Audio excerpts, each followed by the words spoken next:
தெய்வம் நேரில் பார்க்கும் பக்தனை போல் நான் காணுவேன்.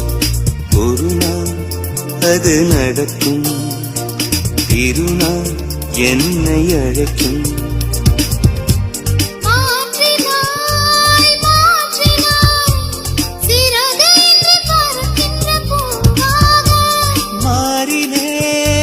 மாறினேன் உன்னை மட்டும் சுமக்கின்ற காற்றாக.